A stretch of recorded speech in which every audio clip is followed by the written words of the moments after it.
bêtises, s'il te plaît. Maintenant, tout est enregistré. Voilà. Donc, bonsoir à toutes et à tous. En tout cas, on est content de se retrouver ce soir pour un webinaire sur la sécurité et la réglementation au travail. En tout cas, toute la réglementation, la sécurité liée à notre environnement de travail dans l'environnement 3D. Donc, il y a Romain qui nous a rejoint pour faire une petite introduction et Ben sera avec nous pour vous faire le petit topo sur la partie sécurité au travail. Rome, tu veux dire un petit mot ?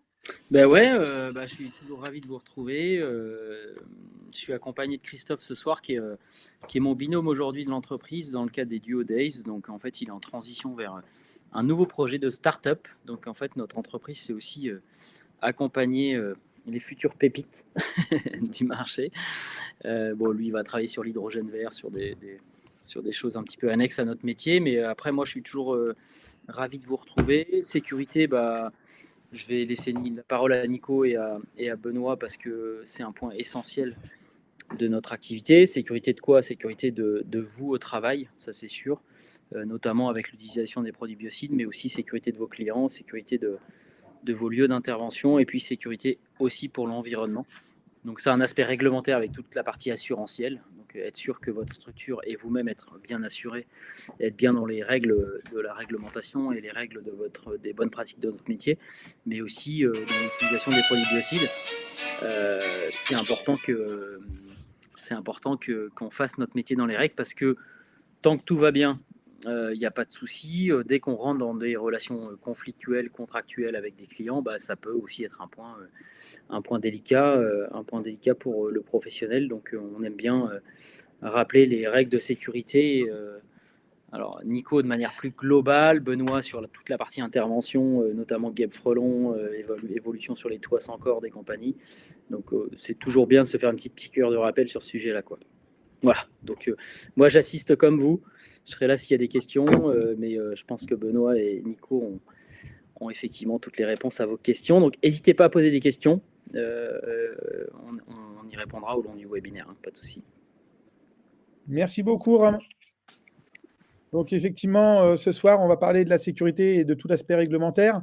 On anime le webinaire avec Ben, qui est un de nos formateurs Guêpe Frelon et Certibiocide, et moi-même en charge de la partie pédagogique d'EasyPest. Alors le sommaire de la soirée, donc on va se faire un petit peu point généralement de qu'est-ce qu'un risque, qu'est-ce qu'un danger, parce que c'est quand même bien d'analyser quels sont les dangers qui sont dans notre environnement. Ben vous parlera de toute la partie EPI, les équipements de protection individuelle. Également, on vous parlera effectivement de tout ce qui est sécurité environnementale avec la gestion des déchets. Les différentes formations liées à la sécurité, tout ce qui est formation nacelle, CACES, ATEX, par exemple. Et on finira ce webinaire par l'importance de la responsabilité civile professionnelle. Et je peux vous dire qu'en faisant beaucoup d'accompagnement CEPA, je vois très souvent des anomalies qui peuvent être, on va dire, mortelles pour la vie d'une entreprise. Et on finira par quelques minutes sur les questions-réponses. Voilà. Donc, Nico, simplement une petite parenthèse, on salue aussi tous nos amis marocains parce qu'ils sont nombreux sur la session. C'est toujours un vrai plaisir d'échanger avec vous. On y était la semaine dernière avec Nicolas. Et effectivement, on est ravis que vous puissiez assister à nos webinaires. Et finalement, la distance, grâce aux outils digitaux, elle n'est pas importante. Donc, la sécurité prévaut aussi bien en France que chez nos amis marocains. Et on est heureux de vous accueillir dans ces sessions de webinaires. Et donc, merci en tout cas d'être assidus à tous les travaux qu'on propose. C'est clair. Et c'est vrai qu'on a une forte présence de nos amis marocains lors de nos webinaires et ça fait toujours plaisir. Donc, premier chapitre, l'approche générale du risque.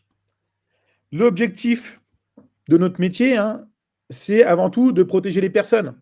Mais on protège les personnes parfois en utilisant des produits qui ne sont pas forcément très safe pour notre santé. Et aujourd'hui, des dangers, on va en avoir de multiples dans les secteurs, on va dire, de transport, par exemple, quand on se véhicule, mais également lorsqu'on va travailler en hauteur, l'usage des produits chimiques. Et ça, le danger sera toujours présent. Vous, ce que vous devez faire, c'est pour maîtriser le risque d'accident, vous allez devoir maîtriser cette exposition au danger. L'objectif étant de vous protéger en évaluant les dangers, en analysant votre activité, pour, à un moment donné, limiter déjà le danger de base. C'est-à-dire, si je peux utiliser un produit avec une concentration plus faible et un risque sur la santé plus faible également, tout en maintenant une bonne efficacité, potentiellement penser également aux luttes alternatives. Pour ceux qui nous connaissent, notre fil de conducteur de formation, c'est on agit déjà, on va parler de la biologie, du comportement, des nuisances des espèces. Et ensuite, en méthode de lutte, on va toujours parler de diagnostic. C'est ce qu'on, dans la lutte intégrée, on va déjà faire un diagnostic, gérer l'environnement.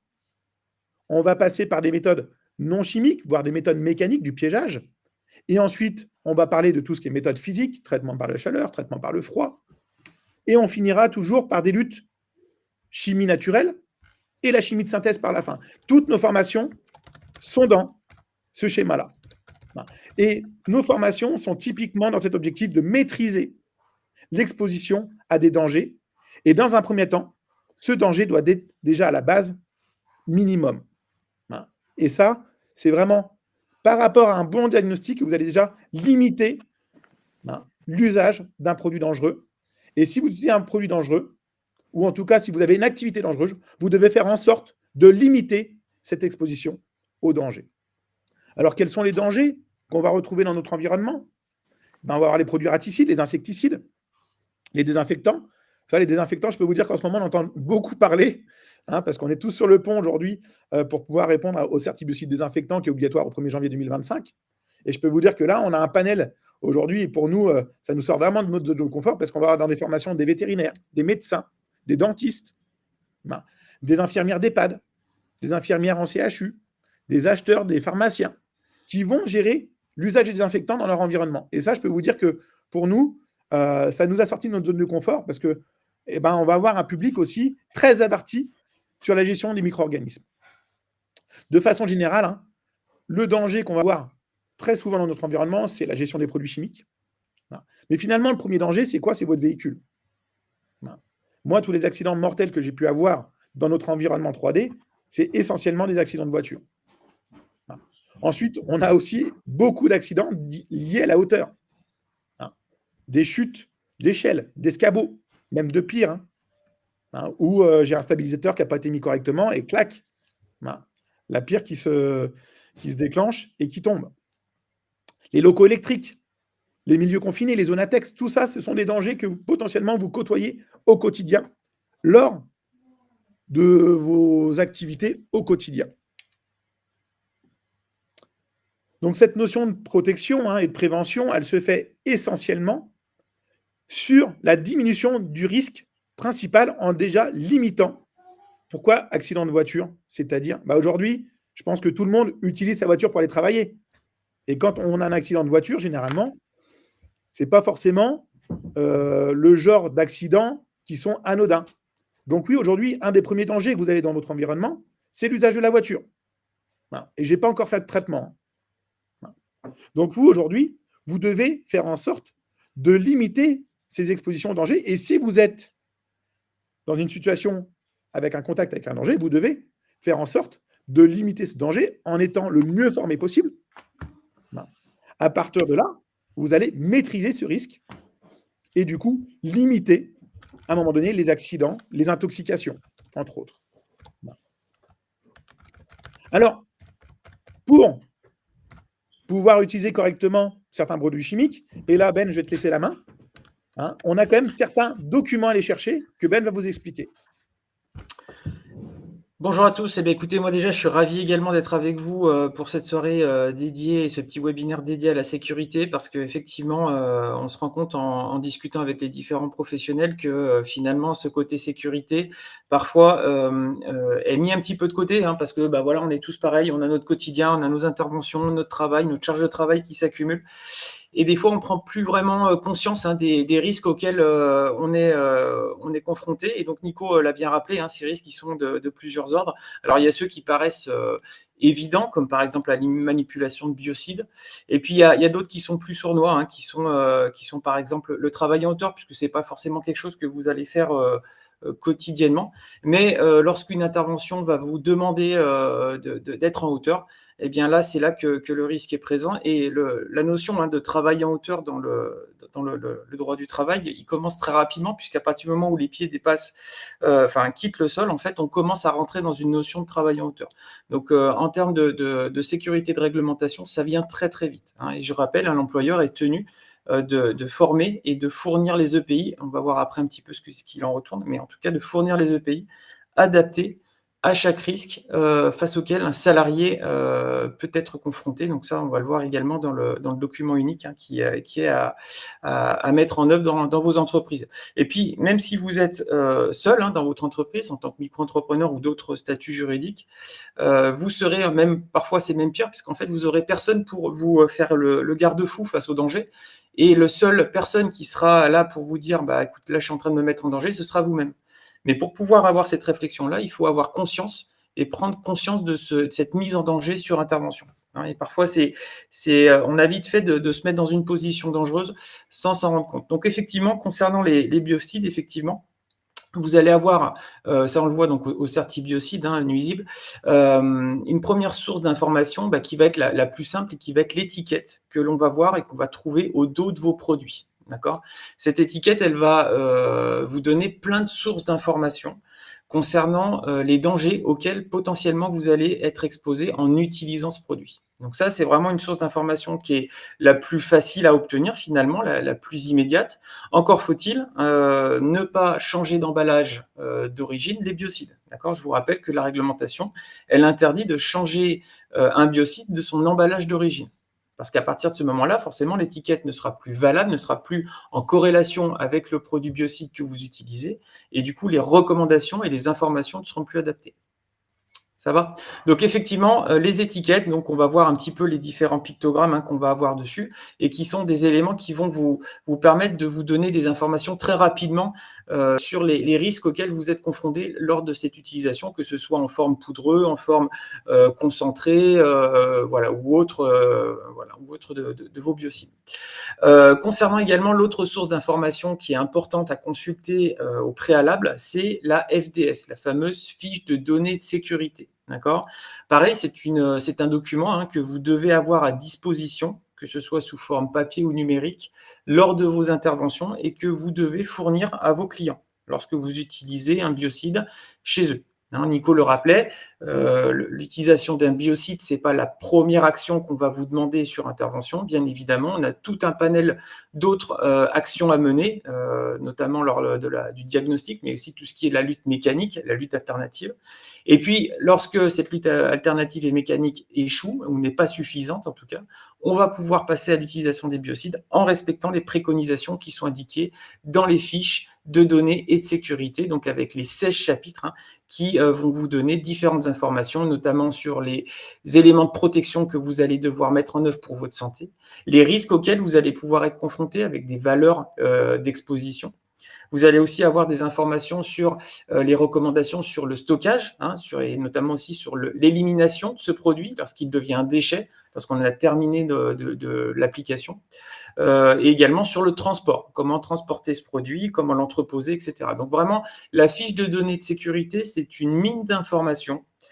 Je serais curieux de savoir le nombre de professionnels qui prend vraiment le temps de les consulter à chaque fois qu'il a un nouveau produit. Bien évidemment, ce n'est pas tous les matins que vous allez consulter les FDS de tous vos produits, mais en tout cas, lorsque vous changez de produit, lorsque vous testez un nouveau produit, prenez ce moment pour consulter cette FDS. Elle est source de plein d'informations et parfois des informations dont on ne s'attendait pas. Tiens, par exemple, je n'avais pas vu que sur ce produit-là, il était nécessaire d'avoir un port de lunettes lors de l'application. Voilà, des petites choses qui vont vous rappeler qu'effectivement, la sécurité, c'est un travail du quotidien. C'est un travail du quotidien. Donc, important de la consulter, cette FDS. Elle est excessivement importante et en plus, vous devez l'avoir sur vous, en tout cas l'avoir à disposition, que ce soit en format numérique ou en format papier. Voilà. Nico, tu voulais rajouter un truc là-dessus? Non, c'est vrai que l'AFDS, c'est un document super important, mais tout comme l'est l'étiquette, hein, ou l'étiquette pour rappeler sur les usages de produits, vous devez respecter à la lettre l'usage notifié sur les étiquettes. Si l'usage n'est pas notifié sur les étiquettes, eh ben, malheureusement, l'usage est interdit. J'ai encore eu ce matin, hein, pas plus tard que ce matin, une vidéo sur un usage de rodonticide en milieu extérieur totalement interdit et qui a été mis dans les médias. C'est pour moi typiquement une honte. J'ai honte quand je vois ça dans les médias télévisés. Non. Faites en sorte de respecter correctement l'usage des produits. À savoir que si vous ne respectez pas l'usage du produit, et je vais y revenir tout à l'heure sur la RC, sur la responsabilité, votre assureur ne vous couvrira pas en cas de litige ou en cas d'accident. Non. Ça, c'est quand même très important d'avoir ça en tête. Non. Et c'est vrai que sur les fiches de sécurité, on va vraiment avoir tout le détail justement de tout ce qui est aspect identification des dangers avec typiquement l'indication et les informations liées au pictogramme que l'on peut voir par la suite. Hein. Et je te laisse les présenter, Benoît. Effectivement, donc ces pictogrammes, ils ont été rénovés maintenant il y a quelques années, hein, donc on appelle ça maintenant la nouvelle collection de ces 9 pictogrammes qui ont été légèrement simplifiés. L'idée de ces pictogrammes, c'est vraiment d'avoir un effet flash lorsque vous regardez l'étiquette, c'est lorsque vous regardez des informations sur ce produit, ça vous donne les principaux dangers auxquels vous allez être exposé en utilisant ce produit. D'accord ? Donc 9 pictogrammes qui sont regroupés en 3 grandes familles. D'accord ? Donc je ne sais pas si tout le monde avait cette notion-là. Donc vous avez la famille des risques physiques, d'accord ? Tout ce qui va causer des dégâts physiques, donc que ce soit le risque d'explosion, d'accord ? Avec le premier pictogramme, j'explose. Le deuxième pictogramme qui va vous alerter sur le risque, il s'appelle donc je flambe, d'accord ? Donc va provoquer et peut provoquer un incendie. Souvent, on a du mal à faire la différence entre le deuxième pictogramme et le troisième, d'accord ? Le troisième, on pourrait l'appeler la notion de comburant, d'accord ? C'est qu'il va favoriser la combustion, c'est-à-dire qu'il va avoir un effet aggravant lorsque la combustion a lieu. Le troisième pictogramme, donc je suis sous pression. Hein, ça pourrait être le cas notamment si on utilise des bouteilles de CO2 pour recharger des pièges à moustiques, par exemple. Hein, on serait amené à utiliser ce type de pictogramme. Et puis, le dernier, c'est je ronge, donc la notion de produit corrosif. D'accord ? Donc ça fait partie de la première famille des dangers dits physiques. Si on continue nos pictogrammes donc en redescendant, d'accord, on va avoir donc cette tête de mort qui est très significative, hein, d'accord, qui est appelée je tue, donc tous les produits qui vont être nocifs pour votre santé directement. Et celui-là donc il fait partie de la famille des dangers pour la santé. Également le pictogramme qui est juste en dessous, qui est le pictogramme qu'on retrouve quasiment sur tous nos biocides, qui est le logo CMR, donc CMR, cancérogène, mutagène, reprotoxique. Donc qu'est-ce que ça signifie ? Ça veut dire que ce produit a une incidence sur votre génétique, au niveau de la mutation génétique. Et vous savez que cette mutation génétique, c'est ce qui va favoriser l'apparition des cancers. Et également sur tout ce qui est reproduction, sur tout ce qui est gestation. Donc ça peut avoir également un impact sur le fœtus lors de la grossesse. Donc déjà, lorsqu'on a ce pictogramme qui apparaît, il y a une notion qui est importante, ça veut dire que tout ce qui est donc personnel de moins de 18 ans ou tout ce qui est femme ayant déclaré une grossesse ne doit plus être au contact de ce produit. Donc dès qu'on a la notion d'une femme qui est enceinte dans votre entreprise ou d'un adulte, enfin en tout cas d'un salarié ou d'un stagiaire qui est mineur, il ne doit pas être au contact de ce produit dit CMR, d'accord ? Et ce CMR, vous le retrouverez dans énormément de produits biocides, d'accord ? Et donc là, il fait partie des risques pour la santé. Et puis, le dernier, d'accord, j'altère la santé. Donc celui-là également, vous le trouvez dans beaucoup de biocides. À rappeler que ces pictogrammes ne sont pas réservés à la gamme forcément professionnelle. Ces pictogrammes, vous allez également les retrouver sur les biocides ou même sur d'autres produits de la gamme grand public. D'accord ? La différence entre la gamme grand public et la gamme professionnelle, ce sera donc la concentration de substances actives. D'accord ? Et ce n'est pas une notion de nocivité ou de produit. Lorsque la substance est présente dans un biocide, même s'il est vendu grand public, il y aura ce logo CMR, par exemple, qui peut apparaître. Et enfin, le dernier logo, d'accord, qui est « Je pollue », qui fait partie de la famille des risques pour l'environnement. Attention, hein, ce dernier pictogramme, souvent on dit, j'entends souvent risque aquatique, hein, c'est bien qui regroupe le risque aquatique, mais aussi, d'une façon plus générale, le risque pour l'environnement. Okay, et là, pareil, une grande partie des biocides que l'on utilise va pouvoir avoir un impact très négatif sur l'environnement lorsqu'il n'est pas utilisé dans les recommandations ou lorsqu'il y a, par exemple, un écoulement accidentel, que ce soit chez votre client ou lors du transport. D'accord ? Donc, vigilance particulière à apporter au niveau du milieu naturel, que ce soit aquatique ou terrestre, parce qu'il y a forcément un impact environnemental qui peut se dégager à ce moment-là. D'accord ? Donc la dangereuse... Oui, vas-y, Nico. Vas-y, Ben. Ouais, je vais juste revenir un petit coup sur le pictogramme « Je nuis gravement à la santé ». C'est vrai que sur ce pictogramme-là, il faut faire quand même très attention parce que souvent, on nous dit « J'ai ce pictogramme-là, le produit SMR ». Le produit, pour qu'il soit SMR, il faut que j'ai ce pictogramme-là, plus les 7 mentions de danger spécifiques au produit SMR, c'est-à-dire mutagène, reprotoxique et cancérigène. S'il n'y a pas les mentions de danger associées, le produit ne sera pas CMR, mais aura juste finalement une toxicité chronique, sans pour autant être cancérigène, mutagène, reprotoxique. Ça, c'est important, puisque dans les raticides, on va avoir des produits raticides à 25 ppm et 50 ppm qui auront ce pictogramme-là, mais qui auront des mentions de danger différentes, puisque sur les produits au-delà de 30 ppm, j'aurai que le produit peut nuire au fœtus. Donc, effectivement, c'est sur la jante féminine. Voilà, je voulais revenir un petit coup là-dessus avant de finir les pictogrammes. Voilà. Donc effectivement, cette notion de 30 ppm, elle est importante parce que c'est une barrière qui a été fixée et qui est importante, qui va permettre de classifier effectivement pour passer en CMR vraiment strict sur le produit, effectivement. D'accord ? Donc effectivement, la dangerosité, elle va dépendre de la molécule que vous allez utiliser et de la substance active que vous allez trouver dans votre produit. Donc, à chaque pictogramme, d'accord, donc on aura un danger qui sera associé. Et on va voir un peu plus loin qu'ensuite, en fonction du danger auquel vous allez pouvoir potentiellement être soumis, il y aura des EPI à mettre en face pour pouvoir préserver votre sécurité et votre santé. Donc, pour revenir sur le dernier pictogramme qui était justement cette partie dangereux pour la santé, effectivement, on a beaucoup de produits qui vont être dangereux pour l'environnement. On va donc avoir globalement les produits chimiques qui vont être dangereux pour l'environnement, que ce soit aquatique ou pas. Et pour cela, pour éviter justement ce risque de danger pour l'environnement, vous avez un devoir de gérer correctement vos déchets. Et je peux vous dire que c'est quelque chose qui est essentiel pour notre métier et c'est quelque chose qui est très souvent non respecté. Je peux vous dire que quand on commence à parler de ce que je vais vous dire juste après, beaucoup commencent à avoir le poil hérissé. Déjà, dans un premier temps, qui doit gérer le déchet? Qui va être le propriétaire du déchet? Le propriétaire du déchet, ça va être finalement la personne qui va utiliser l'insecticide.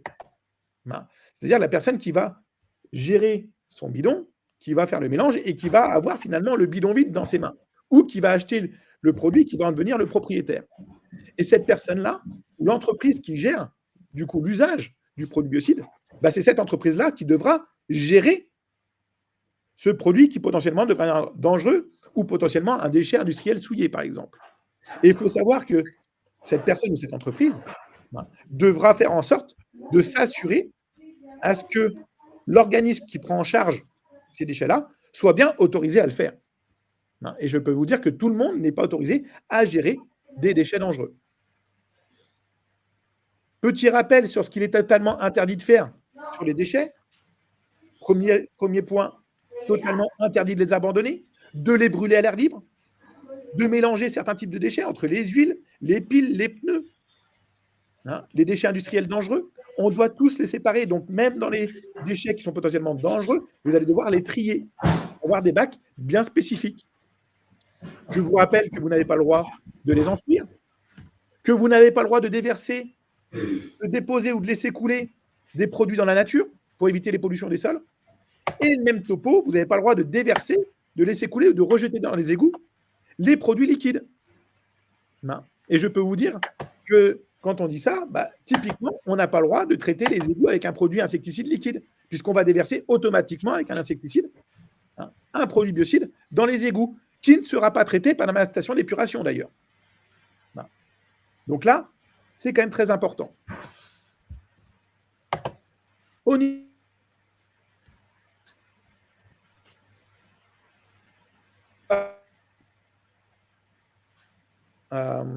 différents classements. Premier déchet, ce sont les déchets biologiques, les cadavres de rongeurs et de pigeons. Les déchets DIB, ça va être les emballages non souillés ou les emballages qu'on appelle non classés. Ça doit aller mieux là. Je pense qu'il y a dû y avoir une perte de réseau. Ouais, c'est bon, Nico, c'est revenu. Ouais, c'est bon. Voilà. C'est bon, c'est revenu. Ouais. Donc, on a donc les déchets biologiques, équarrissage, les DIB où on va voir les emballages non classés, les cadavres d'insectes, les nids d'hyménoptères non traités, parce que si ça devient traité, on va devoir les mettre dans les DTQD. Tout ce qui est cadavre de rongeurs sur plaque de glu.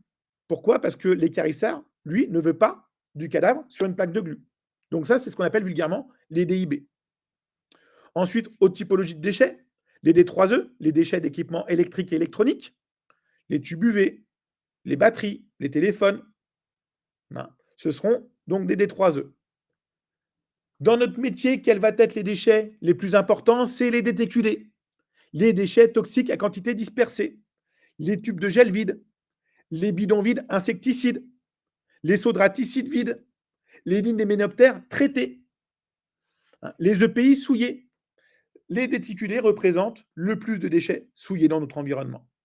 Et pour finir, et ce qu'on doit limiter si on a une bonne gestion de l'entreprise, ce sont les DID, les déchets industriels dangereux, où je vais avoir mes appareils restants, mes produits périmés, mes effluents. Mes effluents, c'est quoi? C'est potentiellement mes fonds de cuve de pulvée, mais également mes eaux de rinçage. Et tout cela, vous n'avez pas le droit de les rejeter dans les égouts. Il faut les récupérer. Et ça fait typiquement partie des choses qui sont pas forcément complexes à faire, mais en tout cas, on n'a pas de réflexe pour le faire au niveau de la gestion des effluents. Et par facilité, hop, on mélange, on met ça dans l'égout, sauf que derrière, votre station d'épuration, elle, ne va pas gérer potentiellement cette pollution. Donc, pour traiter ces différents déchets, on a quand même quelques organismes collecteurs qui sont agréés à le faire, comme Click Eco, pour des petits conditionnements, Paprec, Chimyrec, Veolia, qui vont être sur des équipements un peu plus élevés en termes de quantité. Dans tous les cas que je traite avec Click Eco, Paprec, Chimyrec, Veolia, Pierre, Paul ou Jacques, tout ça, ça doit être géré en termes de traçabilité d'entraque déchets. Si vous achetez des produits chimiques, automatiquement, vous devez avoir une gestion de vos déchets sur la plateforme numérique française qui s'appelle Track Déchets, et c'est une liaison entre vous et votre gestionnaire de déchets dangereux. Et ça, c'est à faire systématiquement pour tout ce qui est déchets dangereux. Si vous ne le faites pas, si vous avez un contrôle de l'Adréal, vous ne serez pas dans les clous et potentiellement, vous pouvez avoir des amendes. Donc là, c'est quelque chose qui est vraiment primordial dans une exploitation à gérer. Alors, ce n'est plus des BSDD. C'est Benoît, maintenant, tout est géré directement sur la plateforme. Avant, c'est ce qu'on avait sous format papier. Voilà. C'est ce qu'on avait sous format papier et qui est maintenant totalement dématérialisé dans Track Déchets. Voilà.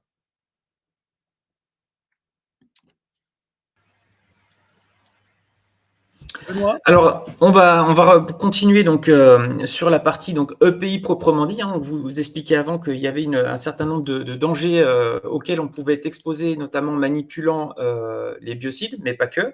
Alors effectivement, en face, on a des équipements de protection individuels qui sont vraiment des éléments qui sont on va dire, issus d'une sélection. Ce n'est pas du matériel qu'on va aller utiliser. Je prends souvent le cas, par exemple, pour le travail en hauteur.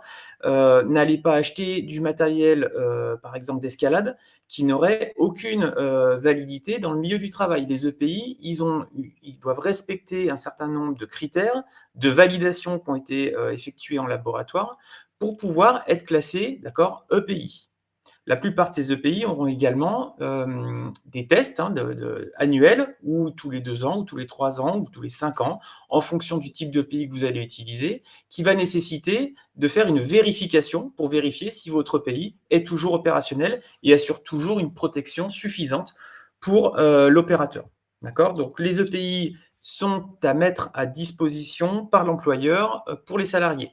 En revanche, ce sont bien les salariés qui doivent assurer l'entretien et vérifier le bon état de fonctionnement des EPI. Et on va voir que notamment, ce qui va poser, à mon sens, en tout cas le retour que j'ai de terrain de beaucoup d'applicateurs, c'est notamment au niveau des cartouches Puisque souvent, on se pose la question de ma cartouche, est-ce qu'elle est encore bonne? Est-ce qu'il faut que je la change, etc. Donc, on va y répondre juste après. D'accord? Donc, au niveau des EPI les plus courants qu'on va retrouver, on va avoir pour un opérateur le port des lunettes. Donc, tout ça, c'est pareil, c'est indiqué soit sur l'étiquette, soit sur la FDS, sur les EPI, que doit porter l'applicateur lors de l'application.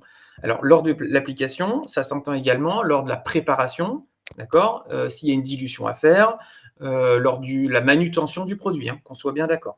Donc, le port des lunettes, le port du masque, d'accord, masque respiratoire, ça s'entend, donc avec cartouche la plupart du temps. La combinaison, hein, ce sont vraiment là les grands classiques que vous utilisez, je pense, dans votre quotidien, en tout cas je le souhaite, hein, dans votre quotidien lors de vos interventions. Le port des gants et le port des bottes. D'accord ? Certains EPI vont pouvoir être complétés dans des cas bien spécifiques, mais en tout cas, on va dire le kit de base pour un applicateur, c'est ce qu'on vient de citer. Les lunettes, le masque respiratoire, la combinaison, les gants et les bottes. Donc, par exemple, si on prend l'exemple d'un applicateur qui serait amené à faire une pose de gel chez un client, d'accord, le minimum qu'on va lui demander de porter, ce sera une paire de chaussures de sécurité et une paire de gants. Encore faut-il que ces gants soient normés. Hein, je vous parlais que tous ces EPI étaient vérifiés, normés. Ils doivent répondre pour les gants, pour l'utilisation de tout ce qui est produit biocide de la norme EN 374. Donc, je vous invite, si vous n'êtes pas sûr, si vous avez un doute, à vérifier que les gants que vous avez, les gants usage unique, hein, que vous avez dans vos véhicules, que vous avez dans vos locaux de stockage, enfin en dehors en tout cas du local de stockage. Hein. Pourquoi je dis ça? C'est parce qu'en fait, les EPI doivent être stockés à l'extérieur de la zone de stockage. D'accord? Donc en fait, c'est dans vos locaux de travail, mais stockés à l'extérieur du local où vous stockez vos biocides. D'accord? J'en profite pour rebondir. Donc, ces gants doivent bien être normés EN 374 et visuellement, rien ne les distingue d'une autre paire qui ne respecterait pas cette norme. Donc, c'est vraiment là pour le coup sur l'étiquette que vous allez avoir la réponse. Est-ce que mes gants me permettent bien d'être protégés par rapport à l'utilisation et à la manutention des biocides? Je vous rappelle juste que 80% des intoxications à la manipulation des biocides viennent au niveau des mains. D'accord? Donc, le port des gants, pour moi, c'est vraiment quelque chose qui doit être un réflexe du même style que lorsque vous montez dans votre véhicule et que vous mettez votre ceinture de sécurité. Le port des gants, lorsqu'on manipule les biocides, c'est indispensable. Et ces EPI, on parlait qu'ils devaient être stockés à l'extérieur d'un local biocide. Ça veut dire également que dans votre véhicule, vous devez vous poser la question: est-ce que, même si votre véhicule n'est pas un lieu de stockage, on va y revenir, mais en tout cas, c'est un endroit où vous avez de façon ponctuelle des biocides entreposés, est-ce que mon masque respiratoire, est-ce que mes gants, est-ce que mes combinaisons sont stockés à l'arrière de mon utilitaire, ou est-ce que plutôt, il ne faudrait pas plutôt les mettre à l'avant de mon véhicule pour pas qu'ils soient soumis en permanence à l'émanation de ces biocides dans l'air? Alors, l'autre alternative, ce serait de les mettre dans une caisse qui soit fermée, étanche. D'accord ? Mais en tout cas, si les EPI sont soumis aux biocides dans le lieu de stockage, ils vont finalement emmagasiner cette charge de biocides et ce sera un effet contre-productif lorsque vous allez les mettre. D'accord ? Alors, quid, j'ai dans le chat une petite question, un quid des polos, des t-shirts à manches longues obligatoires? Je vais m'en occuper. Eh ben, vas-y, réponds, Nico, si tu veux. Je vais répondre. En fait, il n'y a pas d'obligation, en fait. C'est comme je vous l'ai dit en introduction, vous avez un danger, il y a un risque d'intoxication. Qu'est-ce que vous faites aujourd'hui? Aujourd'hui, si j'ai un polo manche courte, si je mets une combinaison, que je sois un polo manche courte ou polo manche longue, à partir du moment que j'ai une combinaison et des gants, ça ne change pas la donne. Donc, à partir du moment que l'on met ces EPI-là, tout ce que vous avez, lunettes, masque, combinaison, gants, bottes, aujourd'hui, je peux avoir un polo ou un t-shirt manche courte ou un polo manche longue. Il faut être aujourd'hui très terre à terre. Vous avez un danger, vous avez un risque. Qu'est-ce que vous allez mettre en place pour pouvoir limiter ce risque d'intoxication? Aujourd'hui, les EPI, vous les avez ici en face de vous. Alors, effectivement, si vous ne respectez pas ces usages d'EPI et que vous voulez faire un traitement sans combinaison, en fait, oui, on va peut-être dire, je vais peut-être mettre un polo manche longue, ça va me protéger. Non, votre polo manche longue ne va pas vous protéger.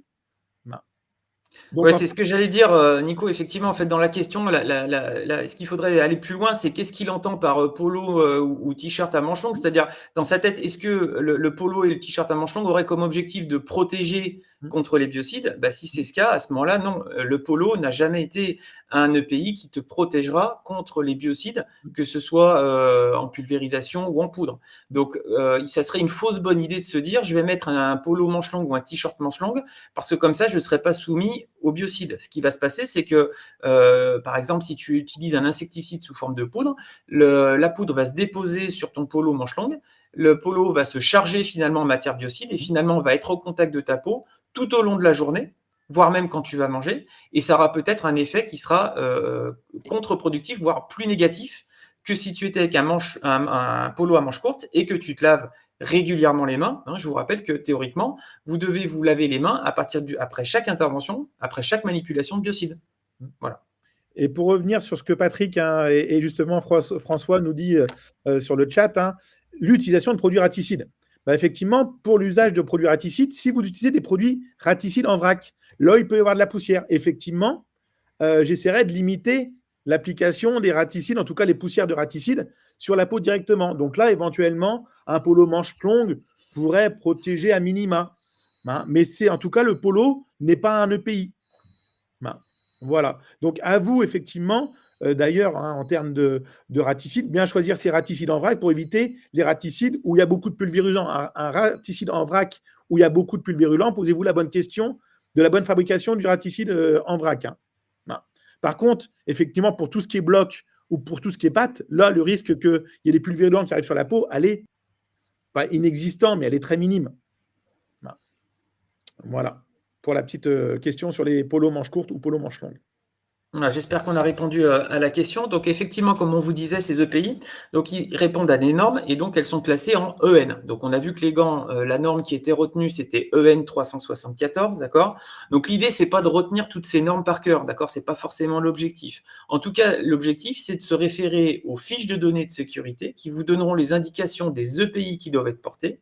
Et en fonction de ça, vous allez pouvoir, et la façon la plus simple, à mon avis, d'être sûr qu'on a des EPI qui soient adaptés, c'est de se rapprocher des distributeurs qui ont pignon sur rue et qui sont sérieux et qui vont pouvoir vous proposer des équipements qui soient adaptés. Attention à tout ce qui est vente à distance, etc.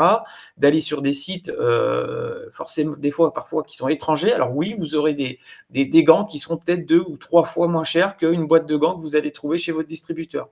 Mais posez-vous la question de pourquoi il est si peu cher et du coup du niveau de protection qu'ils vont pouvoir vous proposer. D'accord? Si c'est pour mettre une paire de gants finalement et que le biocide, au bout de 10 minutes, il traverse l'épaisseur du gant, il n'y aura aucun intérêt. Aucun intérêt. D'accord? Donc les gants, une attention particulière avec cette norme, d'accord? Donc on insiste dessus.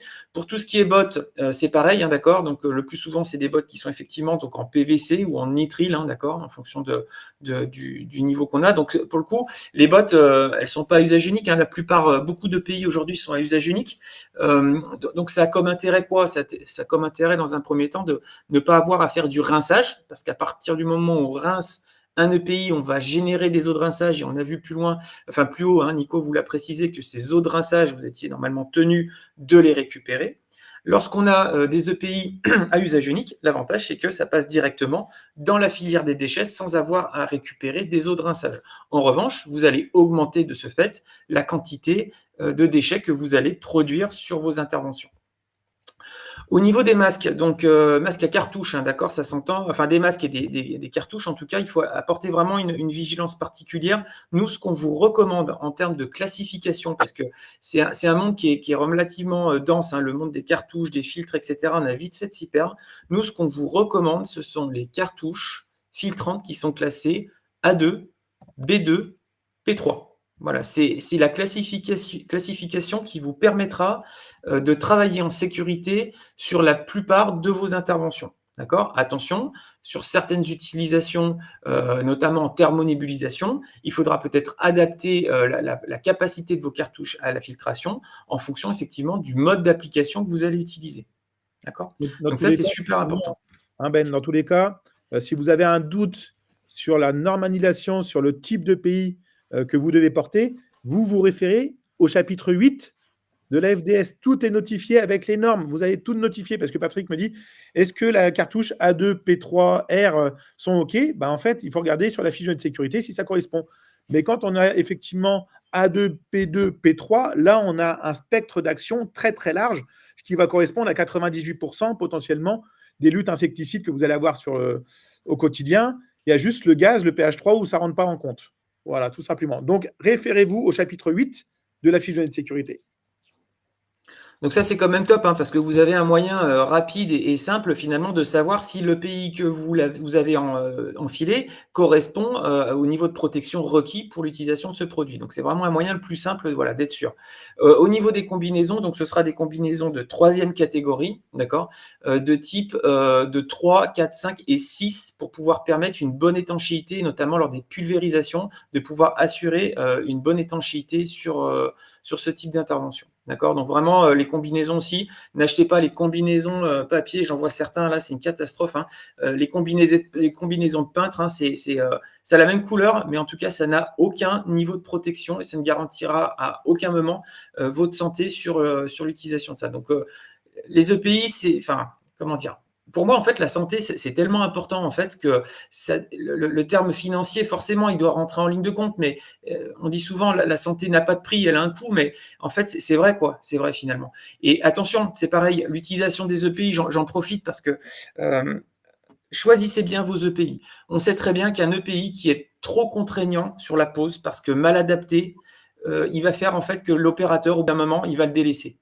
C'est obligatoire, d'accord? Donc, il est toujours important d'essayer de trouver le bon équilibre entre le pays qui vous protège suffisamment et qui, en même temps, ne procure pas trop de contraintes pour faire en sorte que l'opérateur il soit pas en train de se dire non, c'est bon, c'est trop horrible, je le mets pas parce que, par exemple, je transpire trop, parce que j'arrive pas à respirer, parce que j'arrive pas à faire des mouvements. Et ça, c'est jamais vraiment évident. Mais en tout cas, sur le marché, il existe maintenant, ça a quand même beaucoup changé, des équipements de protection qui offrent un bon niveau de protection tout en étant relativement agréable à porter. Voilà. Mais par contre, effectivement, oui, c'est un coût. C'est un coût. Mais effectivement, ce n'est même pas un investissement sur la santé. Il ne faut pas se poser la question. Aujourd'hui, le non-port des EPI peut engendrer des pertes financières pour l'entreprise beaucoup, beaucoup plus importantes que le coût que vous allez faire dans un premier temps sur les EPI. Il ne faut pas se poser la question, voilà, combien va me coûter la sécurité de mon entreprise? Non.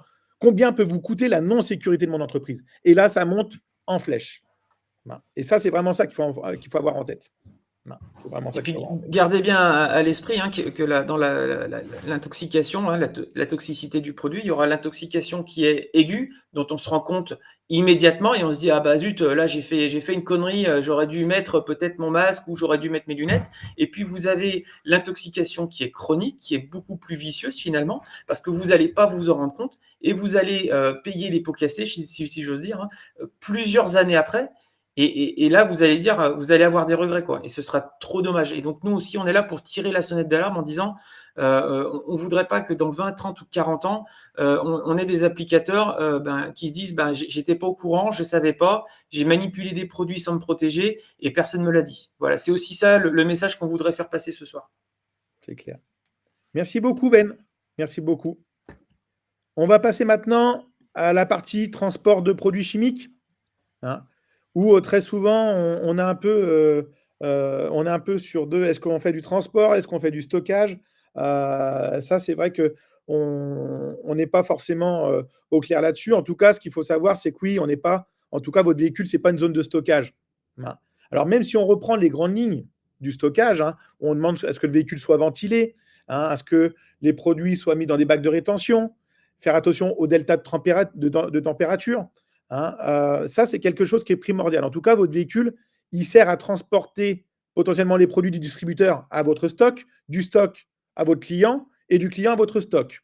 Et ce qu'il faut faire dans ces 3 étapes-là, potentiellement, c'est faire attention aux variations de température, de limiter le risque de déversement accidentel et bien sûr de faire attention aux accidents de la route. Et si j'arrive à gérer tout ça, finalement, je vais pouvoir transporter tranquillement mes produits biocides.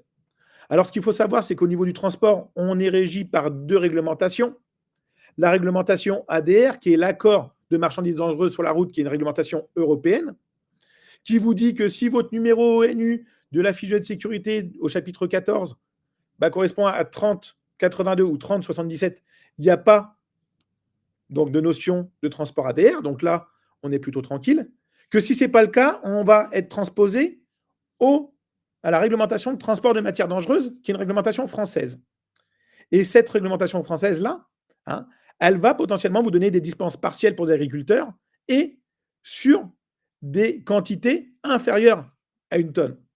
Donc, globalement, dans notre environnement 3D, à part quelques produits à base de lac, surtout sur la partie xylo, si vous commencez à avoir beaucoup de produits qui peuvent être soumis au transport de produits dangereux, tout le reste finalement des produits biocides, eux, ne sont pas soumis finalement à ce risque finalement de réglementation de transport de marchandises dangereuses. Alors j'ai une question. Glacière hermétique. Glacière hermétique, ça peut être un bon compromis pour être bac de rétention et stocker potentiellement mes produits. Tu me parles des EPI dans une glacière. Hop, hop, voilà. Non, je pense qu'il parle des produits dans une glacière. L'objectif étant de limiter les variations et ce n'est pas la peine d'avoir une glacière avec une prise 12 volts pour descendre à 10 degrés. Non, maintenez-moi une température entre 5 et 35 degrés, c'est très bien. Non, voilà. Vous pouvez utiliser des grosses glacières pour ça, sans problème. Non. Voilà. Donc, votre véhicule doit être ventilé, avoir des bacs de rétention, maintenir une température tempérée. Non, pas pour le Ricard. Ne pas stocker vos EPI dans le même environnement que des produits biocides. Donc, vos EPI, soit vous les mettez devant, soit vous les mettez dans un bac hermétique. Et faites en sorte de ne pas stocker vos insecticides et vos rodenticides en même temps. Pour éviter que vos rodenticides s'imprègnent d'une odeur d'insecticide. Si votre rodenticide s'imprègne d'une odeur d'insecticide, vous mettez votre rodenticide à la poubelle parce que potentiellement, il ne sera jamais consommé par les rongeurs. Donc voilà, rapidement, le petit topo sur le transport, en sachant que alors, non, l'extincteur n'est pas obligatoire dans les véhicules. L'extincteur est obligatoire à partir du moment où c'est qu'on rentre sur les réglementations TMB et ADR.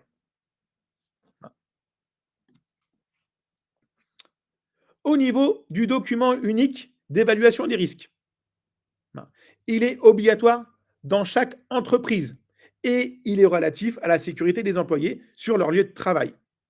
Et pour cela, on a besoin donc de bien préparer la démarche, d'évaluer les risques de toutes les activités de mon personnel. Une fois que j'ai un danger et avec le risque qui est associé, je vais amener un programme de plan d'action avec les formations, les EPI associés, pour ensuite les mettre en œuvre. Et je dois réévaluer ces risques-là de façon annuelle. Donc, ce document unique, vous devez le mettre à jour de façon annuelle en fonction des différentes activités que vous avez au quotidien. Et ce document unique, il doit être disponible à l'ensemble des salariés. Et ça, je vous indique que c'est totalement obligatoire. Si demain, vous avez un contrôle de l'inspection du travail que vous ne l'avez pas, vous n'êtes pas dans les règles. Non. Pareil, au niveau des contrôles réglementaires. Dans vos environnements, dans vos bureaux, vous devez faire un point sur tout ce qui est éclairage. Si vous avez des ascenseurs, un point sur les ascenseurs. Sur les SSI, au niveau de la protection incendie, tout ce qui est porte-coup-feu si vous en avez. En tout cas, si vous avez des stocks potentiellement avec... parmi vous, je ne suis pas sûr qu'il y a des risques Céveso. Mais en tout cas, pareil, tout ce qui est extincteur, les RIA si vous en avez, tout ce qui est désenfumage. Voilà, tout ce qui est chaufferie, circuit de distribution, bon, ça, c'est des choses qui sont un peu plus... Mais aujourd'hui, parmi vous, certains ont des chariots de manutention. Donc ça, veillez à faire en sorte de contrôler correctement tous les ustensiles de votre environnement de travail au niveau des contrôles réglementaires. En micro-entreprise, le document unique n'est pas obligatoire. Alors pour moi, si à partir du moment où c'est que sur votre environnement, vous avez du stockage de produits chimiques, tout ça, vous devrez en avoir un. Mais ça à confirmer. Mais pour moi, à partir du moment où c'est que j'ai un numéro de SIRET, faites-le. Faites-le. Ça vous permet de pouvoir faire le point, en tout cas pour vous. Mais effectivement, la logique voudrait que le document unique soit sur des entreprises où il y a des salariés.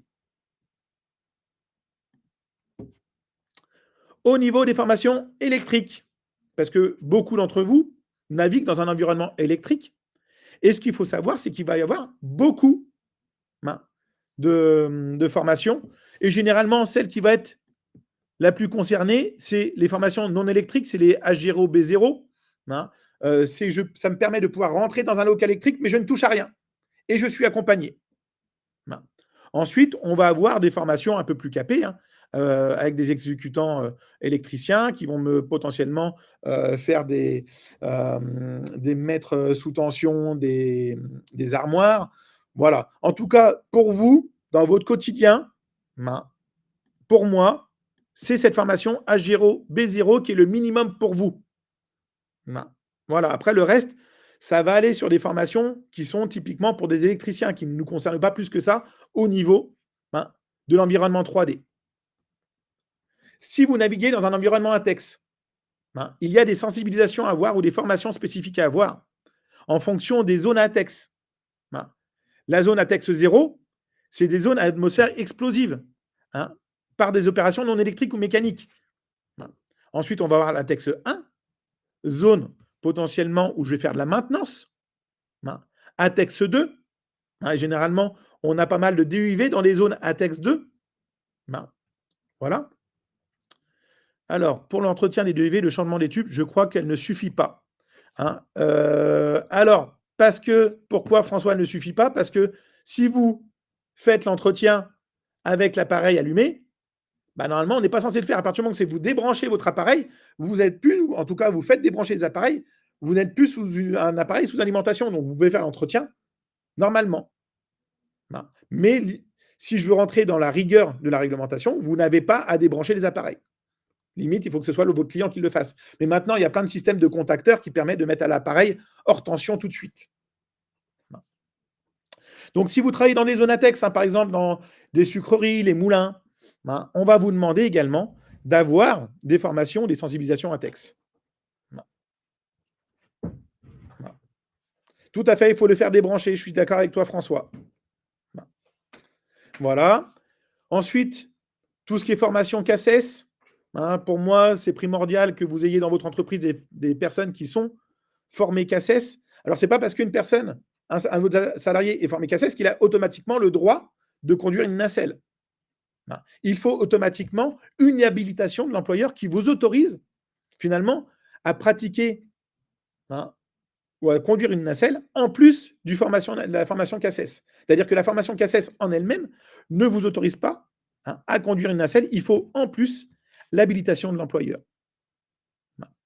Et là, généralement, on est plutôt sur ce type de nacelle. J'ai déjà un client me disant qu'il ne pouvait pas rentrer avec son téléphone sur certaines zones ATEX. Est-ce qu'il y a des téléphones autorisés ou aucune solution? Oui, il existe des téléphones ATEX, tout à fait. Voilà. Alors, les téléphones ATEX, la problématique, c'est que ça coûte entre 500 et 1 000 euros. Voilà. Alors, si vous avez une application téléphonique, je vous invite potentiellement à ne pas intervenir avec votre téléphone et vous faites votre prestation dans la zone ATEX et en sortant de la zone, vous faites votre compte-rendu sur votre application téléphonique. Voilà. Et les formations travaux en hauteur. Benoît, tu veux faire un petit point sur les formations travaux en hauteur? Oui, avec plaisir. Dans les zones ATEX, soyez également vigilants, tout ce qui est éclairage, lampes, etc. C'est pareil, elles doivent répondre à la classification ATEX. Donc, tout ce qui est petites lampes frontales, etc., que vous avez dans la poche, il faut bien y penser. Mais en général, c'est les gens qui travaillent dans ces zones-là, vous êtes sensibilisés, mais je voulais le rappeler. Concernant le travail en hauteur, effectivement, il y a quand même un certain nombre d'interventions qui, parfois, nous demandent chez le client d'être amené à aller en hauteur, ce soit l'intervention pour des nids guêpes, des nids de frelons. Ça peut être aussi pour la mise en place parfois de rodenticides un petit peu en hauteur. Et donc, on a vu la réglementation, elle est rapidement restrictive dans ce domaine-là.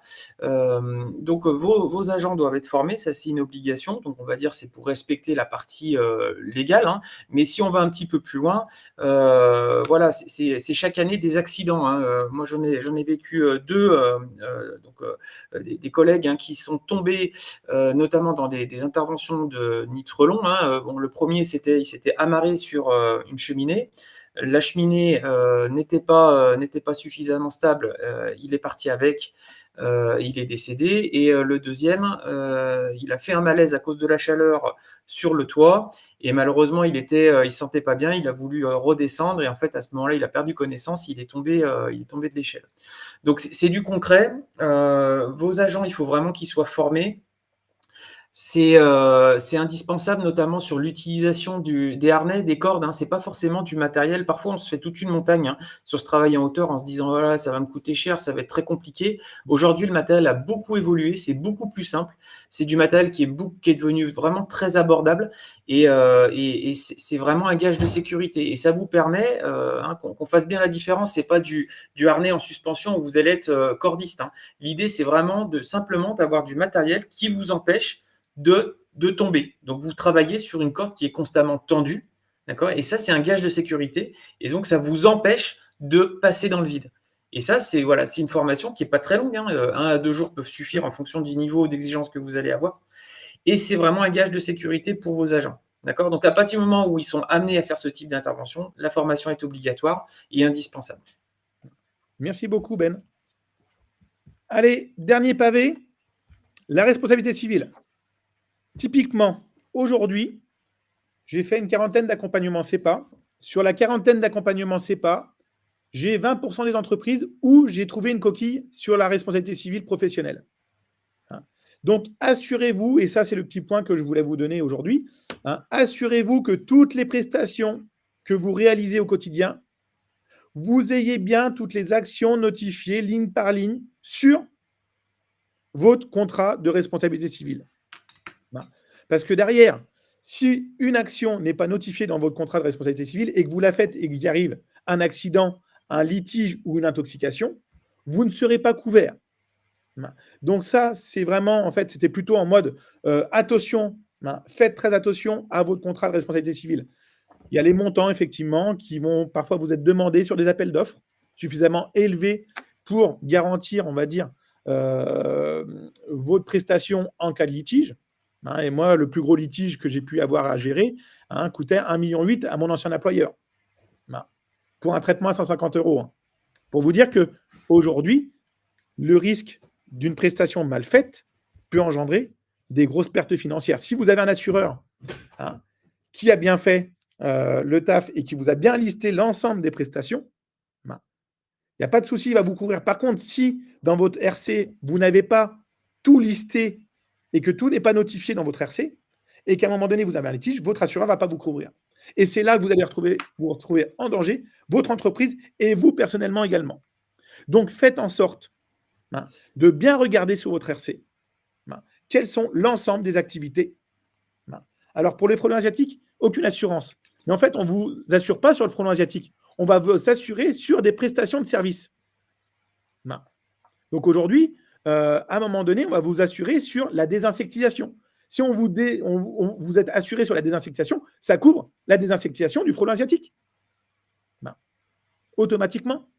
C'est sûr que si vous allez voir votre assureur en disant « je fais du frelon asiatique », le mec il dit « mais vous êtes un grand malade, je ne vais pas vous assurer ». Par contre, si vous dites « dans mon métier, je fais de la désinsectisation blatte, désinsectisation des hyménoptères », je peux vous dire que ça passe crème. Donc, à vous de ne pas non plus lancer la perche aux assureurs en disant « je fais des trucs super dangereux » pour qu'eux disent « non, non, je ne fais pas ». Pareil, j'ai très souvent la question de la décennale. La décennale, aujourd'hui, les assureurs ne vous en donnent pas. Ou parfois, ils vont le donner, mais il faut être certifié CTBA pour faire du traitement bois. Sauf ce qu'il faut savoir, c'est que la décennale, elle n'est pas liée à votre pratique, mais elle va être liée, la décennale, à l'usage du produit. Vous avez, par exemple, dans le traitement bois, les produits sont garantis 10 ans. Si vous respectez l'étiquette, l'usage du produit, finalement, votre prestation, elle est liée au produit et elle sera assurée au minimum. Voilà. Donc, bien faire attention, en tout cas, à vos assureurs. Et je peux vous dire qu'aujourd'hui, les assureurs peuvent potentiellement tout assurer à condition que vous leur expliquiez comment vous travaillez. D'ailleurs, beaucoup d'assureurs, sur des grosses entreprises, font des audits pour aller s'assurer que leurs clients respectent bien le contrat d'assurance. Voilà. La décennale, c'est surtout demandé dans le bois. Pas forcément sur la désinsectisation totale. Donc, pareil, quand vous avez du traitement xylophage, traitement bois, notez-le sur votre contrat. Et parfois, votre assureur va dire, voilà, je vous limite à 10, 15, 20 prestations ou autant de chiffre d'affaires en traitement bois. Ça, c'est des choses qui arrivent très régulièrement. Donc, en tout cas, un point de vigilance sur votre RC. Listez bien toutes vos prestations et faites en sorte que toutes les prestations que vous réalisez au quotidien soient bien cadrées dans votre RC. Parce que je peux vous dire que parfois, c'est marqué dératisation, désinsectisation, désinfection. Et puis, je fais de la pose de pic antivolatile. Et ça, typiquement, ça ne rentre pas dans mon contrat. Et pourtant, j'utilise des nacelles, je pose des pics, je fais du perçage sur les bâtiments. Et là, c'est typiquement le genre de prestation qui passe très souvent à l'AS. Voilà. Oui, pour ajouter, restez bien dans votre domaine d'activité, hein. Commencez pas à vous improviser plaquiste, plâtrier peintre, etc. Ou ramoneur, hein. Parfois, on a des interventions dans les cheminées. Donc, restez bien dans votre cadre d'emploi. Ça évitera de vous mettre en danger d'un point de vue juridique. Votre assurance, pour les frelons, hein, je vois que ça pose pas mal de questions pour les guêpes et les frelons. Il n'y a pas de différenciation d'espèces, hein. À partir du moment où vous faites de la désinsectisation, hein, c'est la lutte contre les insectes. Donc, votre assurance, elle vous assurera quelle que soit l'espèce d'insecte que vous traitez. D'accord ? Et qu'on soit bien clair, hein, la RC Pro, elle est avant tout là pour vous assurer des dégâts que vous allez occasionner. D'accord ? Donc, finalement, l'espèce que vous étiez en train de traiter, elle va être notée, mais elle n'est pas déterminante dans les dégâts que vous allez pouvoir causer, par exemple, chez vos clients. Donc, en tout cas, pour cette action de frelons asiatiques qui posait question, il n'y a pas nécessité d'avoir une assurance en plus ou une assurance particulière. Et restez bien dans vos cadres d'emploi de la 3D. Et ne vous improvisez pas artisan du bâtiment qui nécessiterait pour le coup des assurances bien différentes. Très cher. Et qui coûtent Ah très oui, cher. bien sûr. Voilà. Merci beaucoup, Ben. Je voulais juste rajouter, Nico, parce qu'on en avait parlé un petit peu sur attirer l'attention sur le fait que beaucoup d'entre vous travaillez seuls, hein, donc sur le fait que vous êtes finalement travailleurs isolés. Sachez qu'il y a des dispositifs qui existent, hein, les fameux DATI, hein, d'accord, dispositifs d'alarme pour les travailleurs isolés, et qui permettent en fait de vous mettre sous surveillance numérique lors de votre intervention, lorsque vous êtes dans des lieux où vous êtes seul. C'est un dispositif qui va veiller sur vous, notamment si vous avez une perte de verticalité, une chute ou une absence de mouvement pendant un temps que vous allez déterminer. Et si, par exemple, le dispositif se met en route, hein, vous allez pouvoir être joint par une plateforme qui va s'assurer de votre bon état de santé, qu'il n'y a pas de souci. Ou éventuellement transmettre un SMS à un numéro que vous aurez préenregistré dans votre détecteur. D'accord ? Donc ça, la plupart du temps, maintenant, c'est couplé sur votre téléphone, hein. C'est simplement une application, effectivement, hein. Il y a beaucoup d'applications qui existent. C'est une application que vous allez télécharger. Donc, vous avez soit une partie qui est payante et puis une partie qui est gratuite, hein. La partie gratuite, elle est un peu light, mais la partie payante, elle vous garantit vraiment d'être sous surveillance pendant une partie de la journée ou toute la journée si vous le souhaitez, lors de vos interventions. Et lorsqu'on intervient seul dans des endroits qui sont des grands hangars où il n'y a personne à proximité, ou lorsque vous allez dans des caves, ou vous allez dans des milieux naturels et qu'il y a vraiment difficilement quelqu'un pour vous secourir, c'est un élément de sécurité qui, à mon sens, est relativement important à connaître. Voilà. Sachez en tout cas que ça existe. J'en connais très peu qui l'utilisent, mais sachez que ça existe et que c'est un élément de sécurité qui est indéniable à mon sens. Voilà. Alors, c'est vrai que Ben, c'est très souvent imposé quand on va travailler en industrie agroalimentaire où il y a des risques chimiques, on va intervenir tout seul. Hein, on l'appelle aussi le PTI, hein, entre guillemets. Voilà. Simplement, maintenant, il y a comme des dispositifs qui sont, on va dire, un peu plus récents et qui ont des connexions, on va dire, un peu plus high-tech. C'est vrai qu'avant, on avait le PTI sur le côté, et puis une fois que voilà, ça envoyait un bip, un signal, mais on ne savait pas où on était. Alors que maintenant, il y a même des systèmes de géolocalisation également. Voilà. Exactement. Ok, est-ce que vous avez des questions pour finir cette soirée ? En tout cas, je pense avec Benoît qu'on a bien répondu à toutes les questions qu'il y avait dans le chat. Donc, s'il n'y a pas plus de questions que ça, écoutez, on va vous souhaiter une bonne fin de soirée. J'attends encore deux petites minutes. Mais s'il n'y a pas de questions, faut-il un agrément supplémentaire que le biocide pour traiter les termites ? En fait, ce n'est pas forcément des agréments. On va vous demander parfois de faire des formations en fonction du produit que vous allez utiliser sur les termites. Voilà. Mais il n'y a pas d'agrément termite aujourd'hui sur le marché.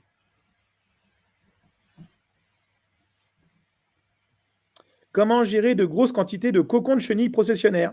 Il faut généralement, on les coupe. Et puis moi, je vous préconise de vous rapprocher de votre mairie qui vous autorise à les brûler. Voilà. avec le port des EPI qui soit adapté, hein, parce que c'est très urticant. Donc vraiment là, on lésine pas, hein, les lunettes, le masque, les gants et la combinaison. C'est très important. Voilà, loin des bâtiments, ça va de soi. Et moi, ouais, pour tout ce qui est effectivement brûlage des cocons, hein, rapprochez-vous de votre mairie pour que vous ayez une autorisation. Au moins, comme ça, vous êtes tranquille. Voilà. Ça évite qu'à la première cheminée, vous avez les pompiers et la police qui arrivent et qui vous demandent ce que vous faites. Voilà, voilà. Eh bien, écoutez, sur ce, on va vous souhaiter une bonne fin de journée, une bonne soirée. Et puis, on vous dit rendez-vous, donc je crois que c'est début décembre, pour un question-réponse plutôt en live. Voilà, donc là, on sera avec plusieurs formateurs d'EasyPest et puis vous aurez plein de questions à nous poser et on sera là, en fait, en mode échange pour pouvoir échanger sur toutes les problématiques que vous avez eues cette année. Voilà, voilà. En tout cas, merci à vous tous. On vous dit au prochain webinaire qui sera début décembre. De toute façon, vous suivez-nous sur les réseaux, hein, LinkedIn, les newsletters, sur Facebook, Instagram. On a largement de quoi faire en tout cas. Donc, ce sera le 12 décembre à 17h30, un petit forum d'experts. Voilà. Et puis, n'hésitez pas aussi si vous avez des questions avant ça, des questions que vous voulez qu'on traite pendant le webinaire, ou s'il y a des thèmes spécifiques que vous aimeriez qu'on couvre en webinaire, avec grand plaisir pour pouvoir s'armer face à ça et vous faire une présentation digne de ce nom. Et entre-temps, si vous avez besoin de formation, vous appelez Nico. Voilà. Hein, mais c'est vrai que le 12, ce ne sera pas forcément en mode formation, ce sera en mode présentation, ce sera vraiment, on aura différentes questions et puis on va essayer de répondre. Et puis on va vraiment faire un forum avec toutes vos problématiques actuelles que vous avez eues ces derniers mois. Et l'objectif, c'est d'échanger de façon un petit peu non factuelle pour qu'on puisse parfois même avoir des débats sur différentes pratiques. Ça, nous, on adore en tout cas. C'est ça. En tout cas, merci d'avoir encore été nombreux ce soir. C'est cool de vous retrouver à chaque fois. Et puis, on vous dit à bientôt et bon Beaujolais pour ceux qui vont le fêter. Voilà. Il paraît qu'il a un goût de coquille Saint-Jacques en ce moment. Bon, je sais pas. En tout cas, boire ou conduire, il faut choisir. Non, on dit boire ou vomir, il faut conduire. Ça, c'est autre chose. Voilà. Mince, je vais mettre mes EPI ce soir.